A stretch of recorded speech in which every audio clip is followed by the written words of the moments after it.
ఈరోజు దేవుని వాక్యము. దేవా, మా మీద దయ చూపి మమ్ము దీవింపుము. నీ ముఖకాంతిని మా మీద ప్రకాశింపనిమ్ము. ఎంత చక్కటి వాక్యం అండి. ఉదయకాలమందు, ఈ శ్రేష్టమైన సమయమందు, ఈ ఏప్రిల్ నెల 29వ తారీఖు ఉదయకాలమందు ఈ శ్రేష్టమైన వాక్యాన్ని దేవుడు మనకి అందిస్తున్నాడు. దావీదు మహారాజు అంటున్నాడండి, కీర్తనల గ్రంథము 67వ అధ్యాయము 1వ వచనములో, దేవా, మా మీద దయచూపి మమ్ము దీవింపుము. నీ ముఖకాంతిని మా మీద ప్రకాశింప నిమ్ము. ప్రభువారు మన మీద దయ చూపినప్పుడు, మనల్ని దీవించినప్పుడు మనమెంతో శ్రేష్టంగా ఉంటామండి. మన కుటుంబాలు దీవించబడతాయండి. ఆయన ముఖ కాంతి మన కుటుంబాల మీద ప్రకాశింపచేసినప్పుడు ఎంతగానో మనము సుఖశాంతులతో ఉంటాము. ప్రభువారిని మనము అడగాలి, ప్రభు, నీ ముఖకాంతిని మా మీద, మా బిడ్డల మీద ప్రకాశింపనిమ్ము. మాకున్న శోధనలన్నీ తీసివేయి ప్రభువా.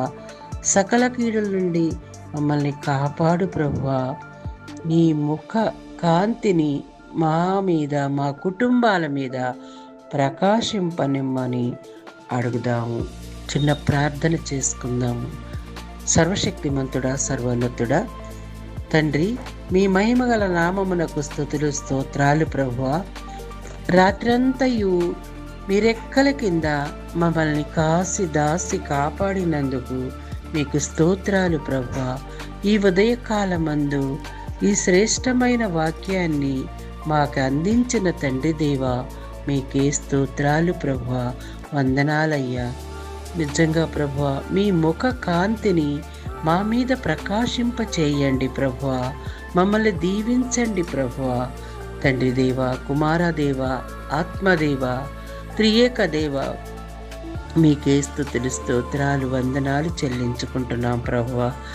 ఉదయము లేచిన దగ్గర నుండి రాత్రి అయ్యేంత వరకు కూడా ప్రభువా, మా ప్రయాణాల్లో మీరు తోడుగా ఉండండి ప్రభువా. నా కుటుంబంలో నాయన, మాకు అన్ని పనుల్లో మీరు మాకు సహాయం చేయమని అడుగుచున్నాను ప్రభువా. తండ్రి, వ్యాపారం లేక, పనులు లేక ఇబ్బంది పడుతున్నారు, వ్యాపారాలు చూపించండి అయ్యా. ఉద్యోగాలు దయచేయండి ప్రభువా. తండ్రి, సంతానము లేని వారికి సంతానము దయచేయండి ప్రభువా. తండ్రి, మీకు స్తోత్రాలు, వందనాలు ప్రభువా. వివాహము కోసం ఎదురు చూస్తున్న బిడ్డలకు వివాహము దయచేయమని, నా చిన్న ప్రార్థన ఆలకించమని ప్రేమగల యేసుక్రీస్తు పరిశుద్ధ నామములో అడిగి వేడుకొనుచున్నాము తండ్రి, ఆమేన్.